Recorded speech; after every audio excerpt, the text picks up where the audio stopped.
কিচ্ছু হবে না, দেখো।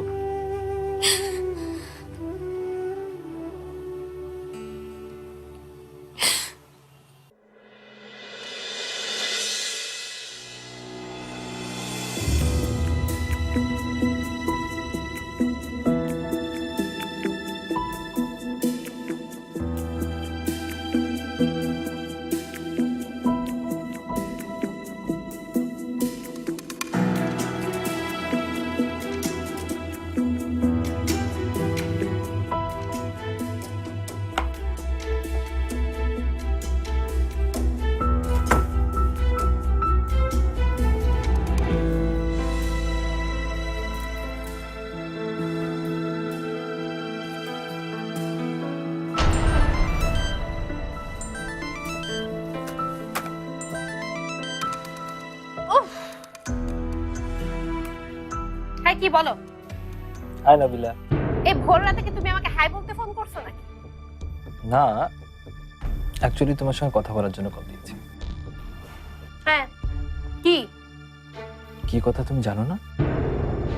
তুমি যা চাও তা করতেই তো আমি রাশিদ আন্টিকে আজ তোমাদের বাড়িতে পাঠিয়েছিলাম। রাশিদ আন্টি তো আমার মায়ের মতো, তাই আমার পক্ষ থেকে আমার বিয়ের প্রপোজালটা নিয়ে উনি গিয়েছিলেন। কি? নাবিলা, তুমি খুশি হওনি নাবিলা? আমাদের বিয়ে হবে, আর দূরে দূরে নয়, বাকিটা জীবন আমরা দুজনে একসঙ্গে থাকবো। একসাথে থাকবো, তাই না? তোমার মতো একটি ইডিয়েটের সাথে বাকি জীবন একদিন আমি একসাথে থাকবো। শোনো, তুমি শুধু ইডিয়েট না, তুমি তুমি একটা ক্রিমিনাল। নাবিলা, কি হয়েছে তোমার?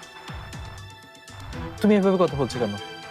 এভাবে কথা বলছি কেন? তাহলে কিভাবে কথা বলতে হবে তোমার সাথে? তোমার সাথে কি আমার ওই যে হ্যাঁ গো না গো এরকম করে কথা বলতে হবে কেন? তুমি আমার হাজবেন্ড, হাজবেন্ড তুমি আমার। নাকি তুমি চাও এতদিন তোমার সাথে আমি যেভাবে অ্যাক্ট করে এসেছি আজকে সেভাবে অ্যাক্ট করে কথা বলি? অ্যাক্ট করেছো? হ্যাঁ, অ্যাক্ট। এতগুলো দিন আমি শুধু তোমার সাথে অভিনয় করে গেছি, কিন্তু এখন আর পারছি না, এখন আর পারছি না, আর পারবো না।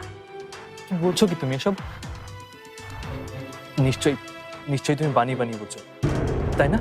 না না, আমি বানিয়ে বলছি।